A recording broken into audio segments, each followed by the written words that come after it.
थी। महात्मा गांधी की सबसे बड़ी समस्या में से एक अम्बेडकर भी थे। अंग्रेज तो थे ही थे, उनसे बड़ी समस्या ये है कि यार अंग्रेजों को भेजो ना, समाज क्यों बदल रहे हो। और ध्यान रखना 1936 है, इस समय डॉक्टर अम्बेडकर ठीक ठाक पावरफुल हो चुके थे, अच्छी खासी प्रसिद्धि उनको मिल चुकी थी। महात्मा गांधी की सबसे बड़ी समस्याओं में से एक अम्बेडकर भी थे।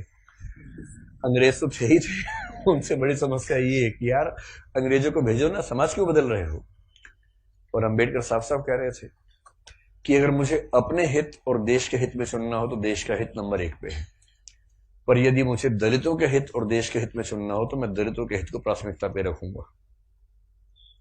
क्योंकि अगर अंग्रेज चले गए ऐसे ही तो यहां के सवर्ण हमें छोड़ेंगे नहीं, और दलितों की पराधीनता अंग्रेजों के आने से पहले ज्यादा थी, अंग्रेजों की उपस्थिति के समय कम पराधीनता थी। आपको गुस्सा तो आता होगा अम्बेडकर पे कई बार, क्या ये कैसा आदमी था, है ना, लेकिन आप तर्क सुनेंगे तो दंग रह जाएंगे, तर्क अच्छे हैं।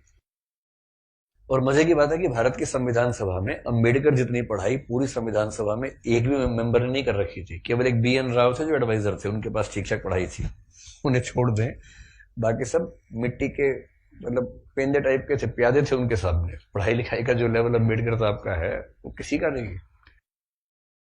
तो कुछ लोग मैंने देखा कि सवर्ण मानसिकता के कुछ लोग अम्बेडकर को देशद्रोही घोषित करना चाहते हैं इन्हीं कथनों से कि दलित प्रश्न और देश के प्रश्न में दलितों को प्राथमिकता दूंगा तो बुरा मान जाते हैं।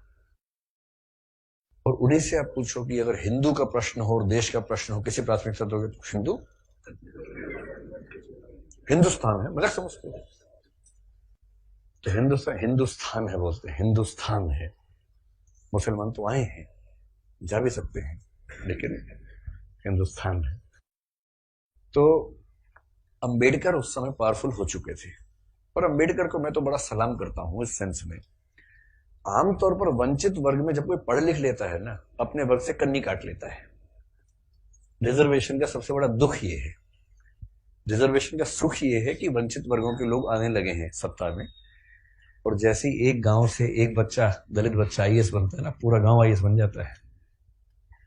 आरक्षण के वित्तीय लाभ केवल उस व्यक्ति को मिलते हैं जिसको आरक्षण मिला है, पर सामाजिक राजनीतिक लाभ पूरे गांव, पूरे कुनबे, पूरे कस्बे, पूरे शहर को मिलते हैं।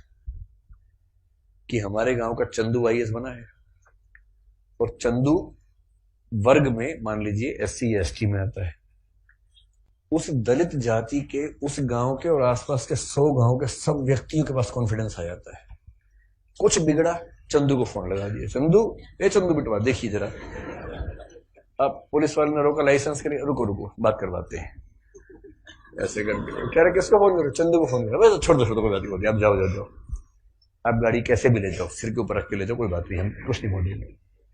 कॉन्फिडेंस लेवल बढ़ जाता है। एक रिजर्वेशन का फायदा ये होता है, आर्थिक फायदा नहीं होता, रिजर्वेशन आर्थिक मामला नहीं है, तो सामाजिक राजनीतिक समतलीकरण का मामला है, उसमें उसको देखना है। और अम्बेडकर ने, आजकल क्या होता है कि जो बच्चा IAS बनता है सबसे पहले कोशिश करता है कि उसकी जाति किसी को पता ना लगे कि वो रिजर्वेशन में है।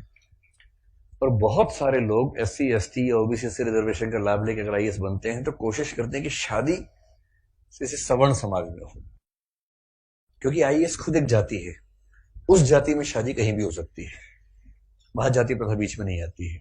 ऐसी IPS भी एक जाति है जो IAS से नीचे की जाती है लेकिन ठीक ठाक जाती है, वो भी अपने आप में ठीक ठाक जाती है। जैसे IAS पति IPS पत्नी, लोग कहेंगे हाँ ठीक है, IPS पति IAS पत्नी, तो लोग तो कहते हैं अच्छा चलो कोई बात नहीं ठीक है इस तरह से मैनेज करते हैं, क्योंकि IPS नीची जाती है, IAS थोड़ी ऊंची जाती है, और IRS और बाकी सब तो बहुत ही नीची जाती हैं, और उसमें जो ग्रुप भी हैं वो तो शूद्र टाइप के माने जाएंगे कि ये तो बहुत ही नीचे के लोग हैं।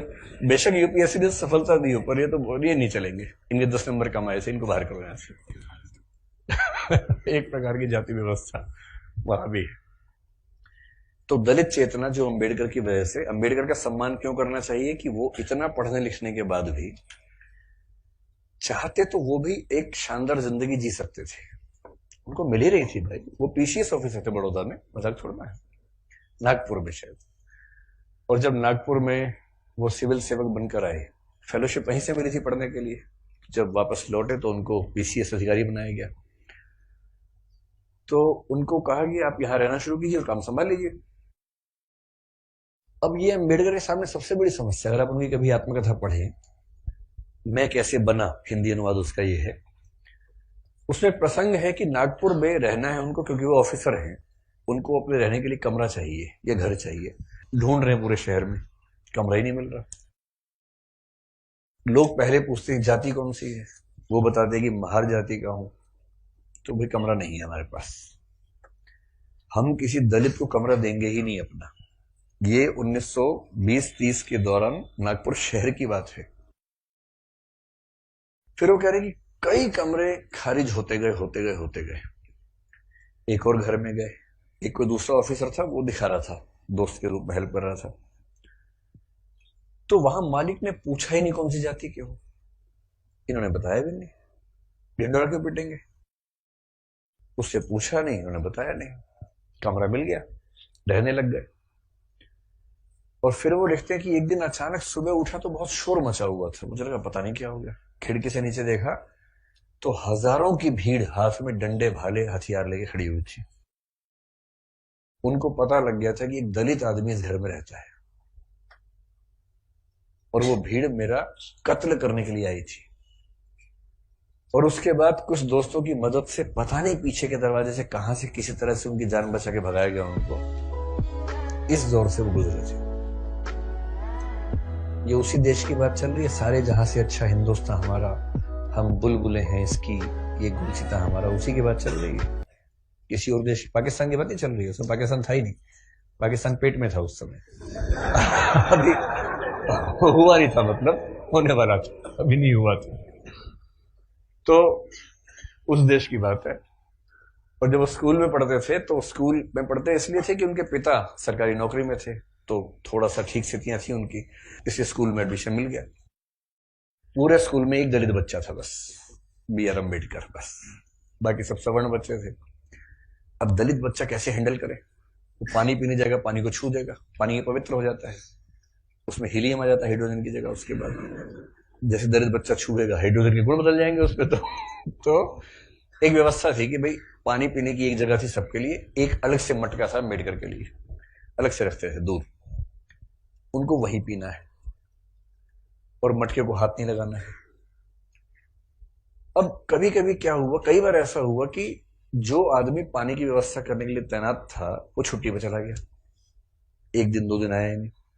अब इसको प्यास लग रही है, बाकी बच्चों के पास पानी पीने को, इसको पानी पीने को नहीं है। कई ऐसे दिन गुजारे स्कूल में जब उनको पीने को पानी मिलता ही नहीं था। चेतना ऐसे बनती है, ये सब झेलने के बाद बनती है।